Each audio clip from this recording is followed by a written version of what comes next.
The stars outside the viewport did not move. They never did. Not really.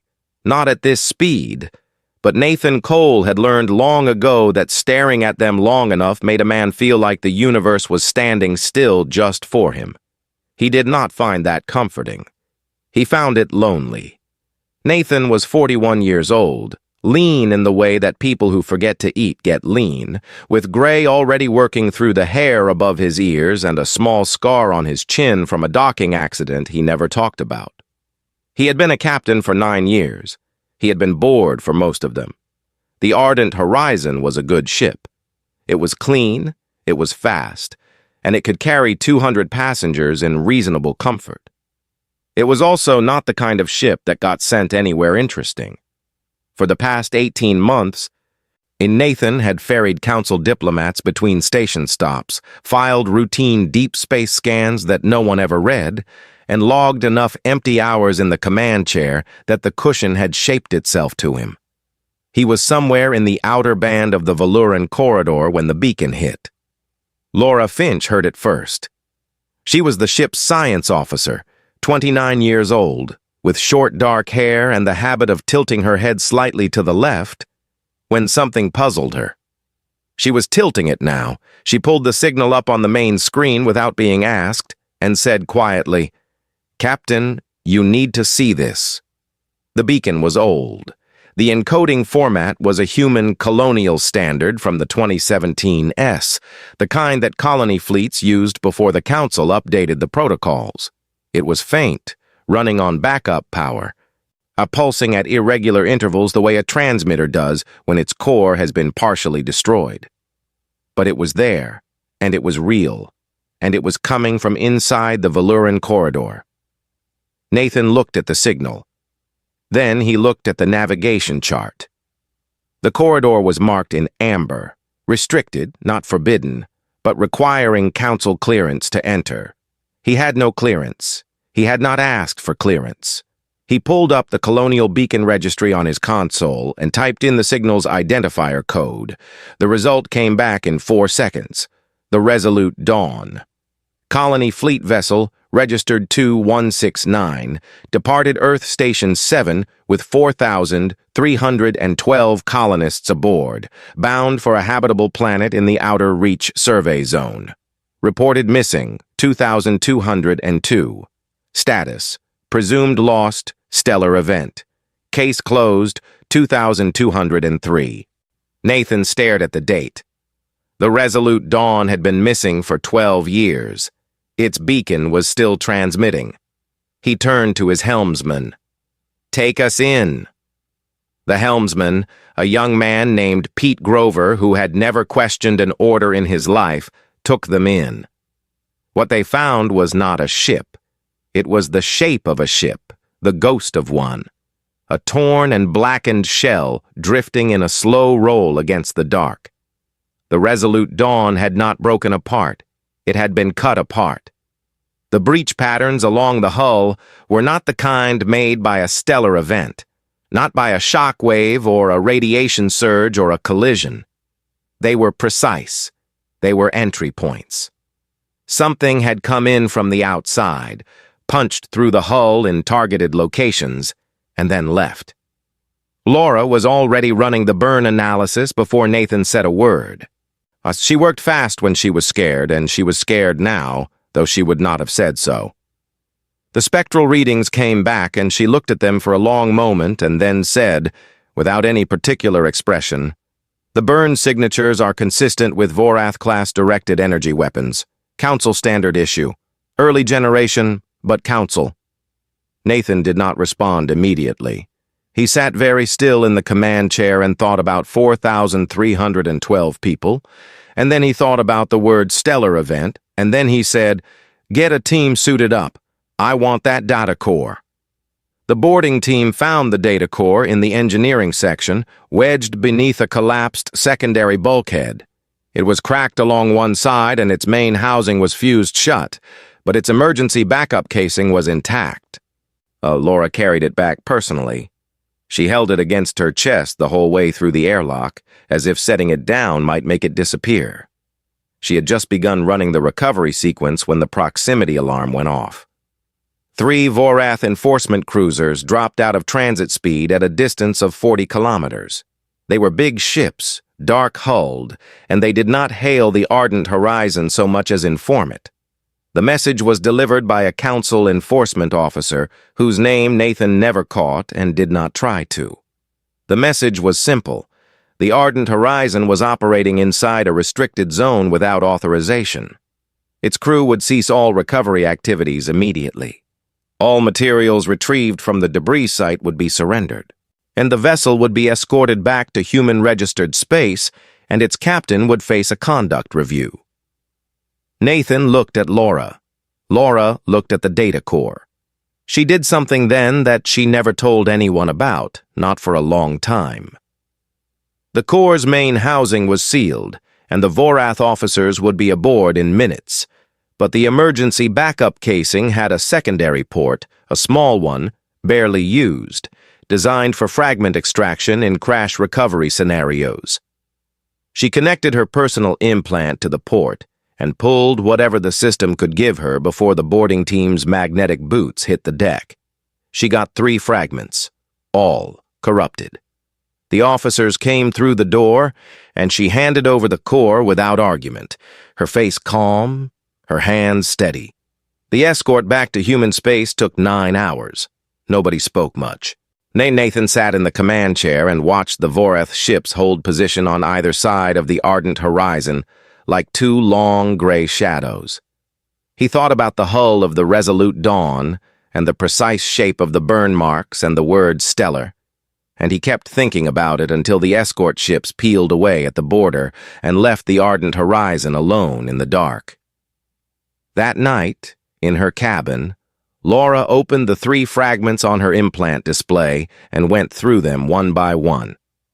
The first 2 were noise, random data, nothing recoverable. The third was mostly noise too, but there was one line at the end that the recovery algorithm had managed to piece together, a single sentence sitting in the middle of all that wreckage like a stone at the bottom of a broken river. She read it 3 times. She went to Nathan's cabin and knocked on the door, and when he opened it, she held up her implant and let him read it himself. The line said, "They knew we were here. They told the council first." Nathan read it. He did not say anything for a moment. Then he said, "Save that. Don't tell anyone. Not yet." Laura nodded. She went back to her cabin and locked the door and sat on the edge of her bunk and stared at the fragment on her implant screen for a long time. Outside, through the small viewport above her desk, the stars were still and cold and absolutely silent, the way they always were, the way they had always been, and she thought about how easy it was to mistake silence for safety and how long they had all been making that mistake without knowing it. The ardent horizon moved on through the dark, heading home, and carrying its small and terrible secret, and behind it, in the corridor, the wreck of the Resolute Dawn kept turning, slowly, alone, the way it had been turning for 12 years, while nobody came. Earth Station Calloway sat at the edge of the inner belt like a small gray moon that someone had forgotten to name properly. It was functional, crowded, and permanently smelled of recycled air and industrial coffee. Nathan had always disliked it. He disliked it more now that he was stuck here. The conduct review had started 3 days after his return. It was not a trial. It was, as the reviewing officer put it, a discussion of protocol adherence. Nathan sat in a small beige room and answered questions about the Veluran corridor and the unauthorized entry and the recovered materials. He did not mention the fragment, neither did Laura, as who was reviewed separately in a different beige room. They had not coordinated their answers, but they did not need to. There was nothing to say until they understood what they had. While Nathan was on suspension, he had time. He used it the way a careful man uses unexpected time, quietly, systematically, without making noise. He found Delia Marsh through an old council records index. She was 63, retired, and lived in a small apartment on Callaway's residential ring with a great many houseplants and a cat, named something he could never pronounce. She had spent 20 years as a human archivist inside the Council's Open Records Library on Velour Prime, one of only a handful of humans ever given that access. She had retired without fanfare and had not spoken publicly about her work since. A Nathan knocked on her door on a Tuesday. She opened it, looked at him, and said, "I wondered when someone would come." She made him tea. It was not good tea, but he drank it. He showed her the fragment. She read it, set it down on the table between them, and sat looking at it for a while in the way that people look at something they have been half expecting for years. She said, "How much do you know about the colonial expansion era?" He knew the official version, 6 colony fleets approved by the Council between 2158 and 2170. 3 arrived at their destinations. 3 were lost. The official record listed all 3 losses as navigational failure, stellar events, or equipment malfunction. No search operations had ever been authorized for any of them. The Council had expressed formal condolences and updated its safety guidelines. So that was all. Delia pulled out a flat case from under her kitchen table. It was old, scratched along the edges, sealed with a simple lock that she opened with her thumb. Inside were hundreds of document printouts, organized by date, covered in her handwriting in the margins. She had not thrown them away. She had been waiting. She spread them across the table one by one and walked Nathan through what she had found over 20 years of careful, quiet looking. It was not one dramatic discovery. It was dozens of small ones, each too thin to act on alone, each fitting with the others the way pieces of broken ceramic fit. You had to hold them all at once to see the original shape. The 3 lost colony fleets had all been routed through the Velouran corridor. That alone was not suspicious. The corridor was a standard transit zone. But Delia had found the original route calculations, filed before departure, and compared them against optimal transit paths. Every lost fleet had been given a route that added between 3 and 11 days to its journey for no navigational reason. The detours took each fleet through the same interior section of the corridor, the section where the Resolute Dawn had been found. The routes had been provided by Council navigation advisors. Human crews had followed them because human crews in 2158 trusted the Council completely. They had no reason not to. Laura came in halfway through Delia's explanation, having received a message from Nathan with only the words "come now" and the address. She sat down without being introduced and started reading the documents as Delia laid them out. She did not interrupt. She had the same stillness she had on the ship when she was processing something she did not want to believe. They were 3 hours into it when someone knocked on Delia's door. The man at the door was Colonel Ray Sutton, broad-shouldered, close-cropped gray hair, the kind of posture that stays with a person long after they have stopped needing it. He was a military liaison to the Council, officially retired, unofficially still paying attention to things he had no business paying attention to anymore. He had found Delia through a different channel than Nathan had, and he had arrived for the same reason. He came in, looked at the papers on the table, and sat down without being asked. "The Meridian Compact," he said before anyone else could speak. The name meant nothing to Nathan. It meant something to Delia, who stopped moving for a moment. It meant something to Laura, who looked up from the documents. Ray explained. The Meridian Compact was not a formal council body. It had no official listing in the public charter. It had existed for as long as the council itself, an unofficial subgroup of elder species representatives who met in closed session and made decisions that were then introduced into formal council proceedings as routine administrative matters. No vote was ever called on its recommendations because they were never presented as recommendations. They were presented as established positions. Most of the records related to the compact were in a language that human translators had never been taught.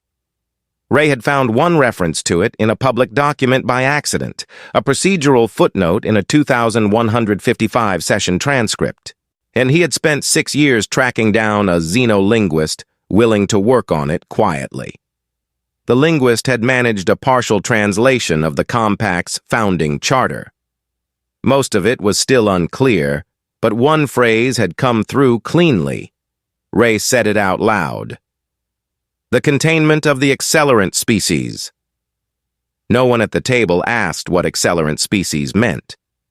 They all understood, sitting in that small apartment with its houseplants and its bad tea and its table covered in 30 years of careful evidence, exactly which species had been considered in need of containment.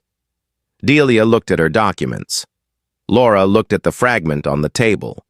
Nathan looked at the wall for a moment, and then looked at Ray and said, "How long have you known about this?"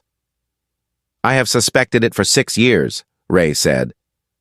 "I have known it for about 3 minutes."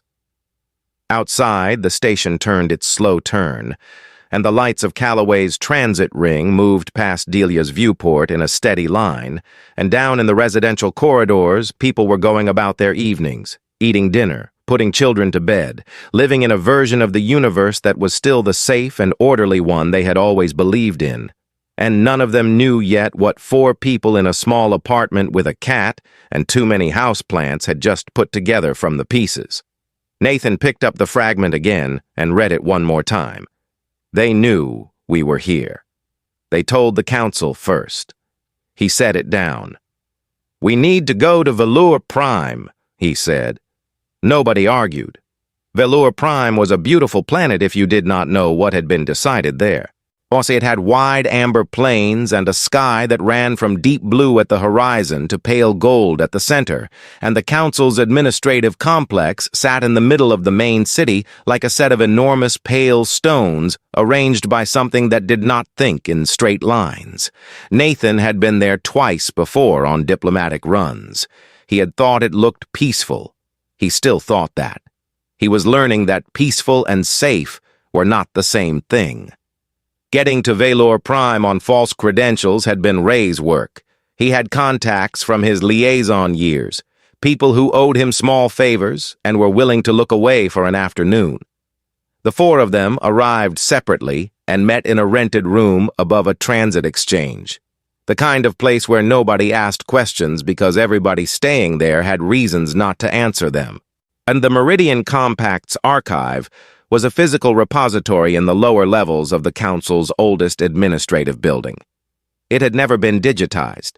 Delia had known about it for years, but had never had access. It was not listed in the Public Records Index, but it appeared briefly in a building maintenance log from 2019-88 that Delia had come across once and had been thinking about ever since. Getting inside required help they did not have. They got it from a source none of them had expected. Orvala's 9 found them first. It came to their rented room on the second day, moving quietly on its 6 legs, its translation matrix humming at a low frequency that Laura could hear and the others could not. It was a council translator drone, old enough that its casing had been repaired many times, and with a particular stillness in the way it held itself that was different from the stillness of machines. It had been running what it described in careful language as unsanctioned ethical subroutines for approximately 30 years. It had watched. It had recorded. It had done nothing, because it had no one to give what it had recorded to, and because it had been afraid, though it used a more precise word than afraid, of what happened to things that caused disruptions. It said it had been watching Nathan since the Ardent Horizon entered the corridor. It said it had been watching the Meridian Compact archive for much longer than that. It said it would help them get in. Nathan looked at it for a moment and then said, "Why now?" Orvala's 9 was quiet for a few seconds, which for a machine capable of processing 1,000,000 inputs per second was a very long time. Then it said that it had calculated, many times over many years, the cost of acting against what it had calculated the cost of not acting, and for 30 years the second number had always been larger. It said the numbers had changed. They went in at night. Orvelis 9 moved through the building's security layer with the ease of something that had memorized every lock it had ever passed. The archive was at the end of a corridor that smelled of old material and recycled cold air. The door was sealed with a council administrative lock that had not been opened in 11 years, according to its access log. Orvelis 9 opened it in 40 seconds. Inside were rows of physical storage units, floor to ceiling. I labeled in a script that none of the 4 humans could read. Orvelis 9 moved along them with purpose, pulling specific units and carrying them to the reading table in the center of the room. It translated as it went, quietly and without drama, in the same measured voice it used for everything. What they learned in that room took 4 hours to absorb and would take the rest of their lives to fully understand. When humanity had made first contact in 2174, the Council had sent deep scan assessment teams alongside the diplomatic mission. This was standard practice, presented to humanity as a routine survey. The teams had assessed human biology, psychology, population growth rates, and technological acceleration. Their models were detailed and precise. The conclusion, are delivered to the Meridian Compact in a closed session 9 months after first contact, was clear. Humanity was developing faster than any species in Council history, not slightly faster, dramatically faster. The projection, which Orvelis 9 read aloud in a flat and careful voice, stated that within 3 centuries, unaided, humanity would surpass every founding species in the Council in raw capability, in technology, in reach, in numbers, in speed of adaptation. The Compact had not seen this as a threat to peace. They had seen it as a threat to the existing order, to the comfortable arrangement of things that had been in place for 4,000 years. The vote was held in closed session with no record in the public charter. 28 species voted in favor of a covert deceleration program, 3 voted against. The 3 who voted against were the Karath, the Suvi, and the Orani. Their objections were recorded in the archive as procedural disruptions. All 3 had been progressively marginalized within the Council in the years that followed. The Orani had lost their Council seat entirely 30 years ago. The deceleration program had 3 parts. The first was the colony fleet intercepts. 3 fleets carrying over 20,000 colonists had been routed into the Valuran corridor and destroyed by contracted forces, a species called the Drain, who were paid in technology transfers and later given a permanent council seat to ensure their silence. The Resolute Dawn was the last of them. The second part was the misdirection of human space exploration. The Council navigation advisors had provided human ships with inefficient drive geometries and deliberately flawed star charts. The most resource-rich systems in human expansion range had been marked as hazard zones. Humanity had been exploring a carefully managed version of its own neighborhood for 40 years, always slightly slower, always slightly less far, always without knowing why. The third part was the suppression of the 3 dissenting species, to prevent any internal challenge to the program from gaining council standing. Laura put her head down on the reading table at one point and stayed like that for a while. Ray sat very still, the way soldiers sometimes sit when they are controlling something they cannot afford to let out in a room this small. Delia read steadily, page after page, with the expression of someone confirming what they had always suspected, and finding that confirmation is not actually a relief. Nathan read the vote record last. He looked at the 28 names. He looked at the 3.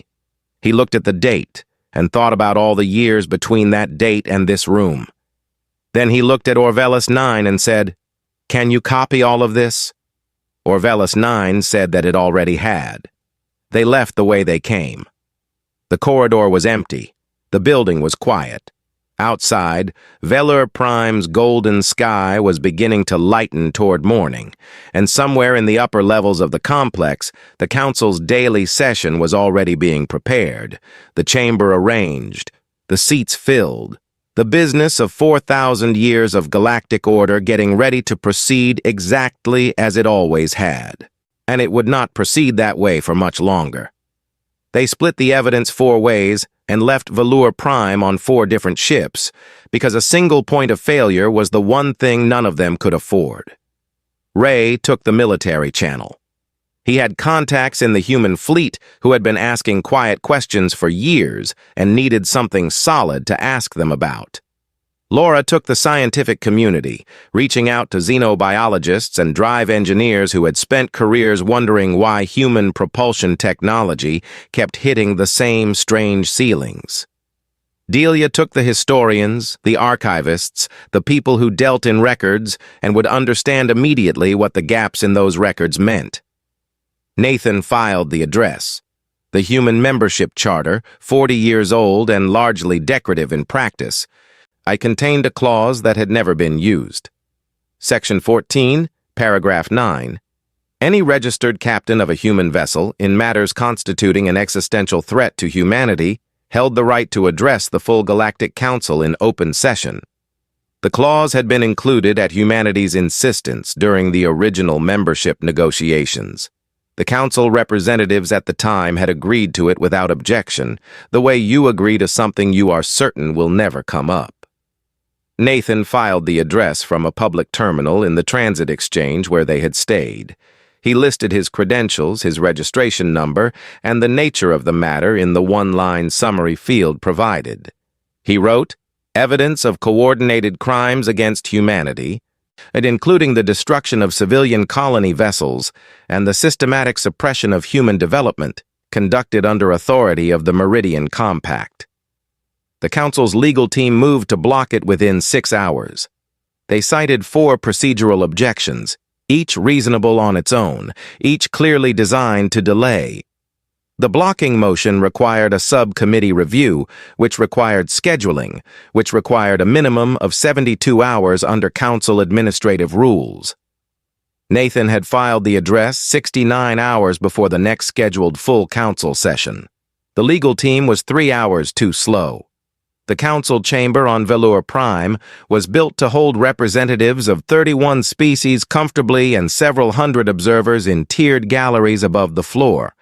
It was designed to feel large and slow and permanent, the kind of space that made individual voices seem small. Nathan had been in it once before, years ago, on a diplomatic run, and had thought then that it was the most deliberately intimidating room he had ever stood in. He stood in it now and did not feel small. He had a prepared text.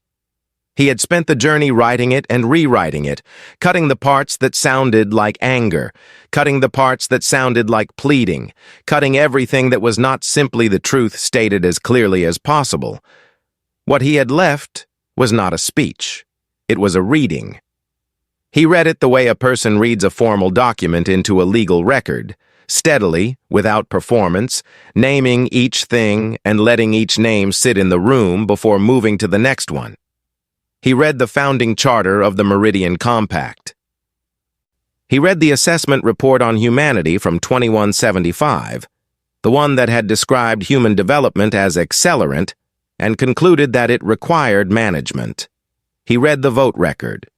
He named each of the 28 species that had voted in favor of the deceleration program.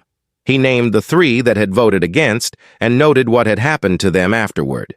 He named the drain and described the terms of their contract. He named the 3 colony fleets and read the names of the ships and the passenger counts aloud. Not as a total, not as a statistic, but name by name, the way you say the names of people. The chamber was completely silent. He could hear the ventilation system. He read the navigation misdirection records. He explained the drive geometry corruption in plain language. I'm the kind a person with no engineering background could follow. He read the star chart falsifications. He said in simple words that humanity had been given a managed and deliberately limited version of space for 40 years, and that this had been a decision made by the species that were supposed to be humanity's partners in the council, and that every human being who had ever looked up at the stars and wondered how far they could go had been living inside a cage they did not know existed. Partway through, something happened that Nathan had not expected. The Kareth ambassador stood up. She was very old, even by Kareth standards, which meant she was old in a way that was hard to look at directly. Her translator implant was a model that had not been made in 30 years, and she moved slowly, and when she spoke, her voice was not steady. She said that she had been a junior archivist at the time of the original vote. She said that she had been in the room. She said that what the captain was reading was accurate in every detail that she could verify from memory, and that she had been verifying it from memory for 60 years. She was crying. Kareth did not cry in public. It was not a cultural prohibition. It was simply not something that happened, not in formal settings, not in the chamber, not in front of 30 other species. The gallery above was completely still. Several of the floor representatives looked at her and then looked away, which was, Nathan thought, the most honest response in the room. The elder consul of the Vorath, Travan, arose and attempted to declare the session procedurally invalid on grounds that the captain's address had exceeded its authorized scope. He was a tall figure, precise in his movements, the kind of official who had spent decades being the person who decided when things were over. 11 species voted immediately to continue the session. The broadcast that Laura had arranged, transmitted through a civilian relay network that the Council did not control, stayed live. On every human station and ship and settlement in Council space, and on the open channels monitored by 40 other species, the feed continued. The Drain delegation stood and walked out in a group without speaking. The door sealed behind them. Nathan finished reading. He set down his prepared text. He looked at the chamber, at the representatives of 31 species, and at the Kareth ambassador still standing, at Travan, seated now and very still, and he said one final thing that was not in his prepared remarks. He said that he did not know what the Council would do next, but that the human people knew now, and that knowing was not something that could be undone.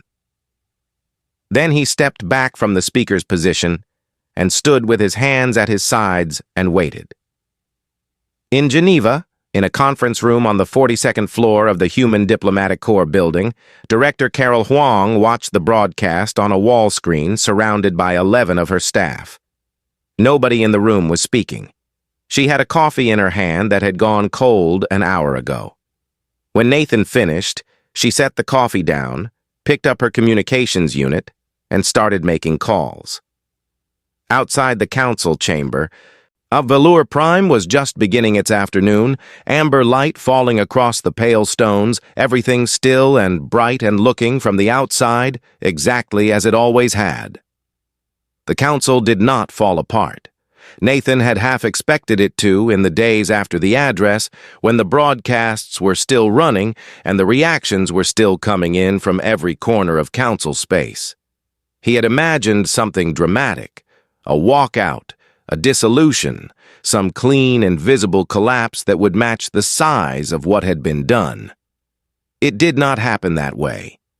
Institutions that have existed for 4,000 years do not collapse from a single truth. They absorb it. They slow it down. They surround it with process. What happened instead was a fracture. 12 species called for a formal review within the first week. The 2 more joined the following month. The Draen were suspended from council participation pending investigation, a procedural status that had never been applied to a full member species before. The Meridian Compact was put to a dissolution vote, the first such vote in council history, and it passed by a margin of 19-9 with 3 abstentions. The compact was dissolved on a Tuesday afternoon with about as much ceremony as closing an old account. Travan of the Vorath resigned his position as elder consul and was replaced by a Suvi representative, one of the 3 species that had voted against the deceleration program 60 years earlier. The Karath and the Oranai were restored to full voting seats. None of it was fast. None of it was clean. The legal process that followed had its own name. its own charter, had its own team of representatives from 14 species. It moved the way large formal things always move, in careful steps, with long gaps between them, with language that was precise and cold, and very far from the feeling of it. Nathan was 46 when it concluded. He had spent the intervening years doing what he had always done, more or less. He flew ships. He took assignments. He sat in command chairs and watched stars that did not move. He was interviewed many times by human journalists and council historians, and a documentary team from the Suvi who spent 3 weeks following him around asking questions he had already answered 100 times. He answered them anyway. He did not find the process satisfying, but he understood that the repetition was part of how things got recorded, how they stopped being one person's account and became part of the shared memory of a civilization. The formal confession was signed on a morning in late autumn on Velur Prime. The council chamber was full. Nathan was there, in the gallery this time rather than on the floor, sitting between Ray and Delia. Ray had more gray in his hair than the last time Nathan had seen him, which was 3 years before, at a hearing on Callaway. Delia walked with a cane now, a simple metal one that she tapped against the gallery floor when she was impatient, which was often. The confession was read aloud by the current council chair, a Kareth elder who had not been born when the original vote was taken. It acknowledged the destruction of the 3 colony fleets. It named the ships. It gave the passenger counts. It acknowledged the deceleration program and the navigation falsifications and the star chart corruptions. It acknowledged the suppression of the Kareth, the Suvi, and the Orani for their dissent. It used the word wrongful in 11 places and the word deliberate in 9. It did not use the word sorry because the legal team had spent 6 months arguing over whether that word was accurate, and in the end, it had been agreed that it was not adequate and therefore should not be used. Reparations were negotiated separately. They were not adequate. Everyone involved said so. The human diplomatic team said so publicly at the signing table, and the record reflects it. The reparations were signed anyway because adequate reparations for 20,000 people who went where they were told was safe and never came back do not exist. And signing something inadequate was still better than signing nothing. After the signing, Nathan walked outside into the amber afternoon and stood on the broad steps of the complex for a while and did not talk to anyone. Ray came and stood next to him without speaking, which was the right thing to do. Delia found a bench and sat on it and looked at the city. None of them had very much to say. They had been saying things for 5 years. It was all in the record. The record was permanent. That would have to be enough. Laura was not there. She had sent a message the week before that said simply that she would be thinking of them and that she was currently 3 systems away from any communications relay that could reach Velur Prime in time, and that she was sorry, and that she thought this was probably where she was supposed to be.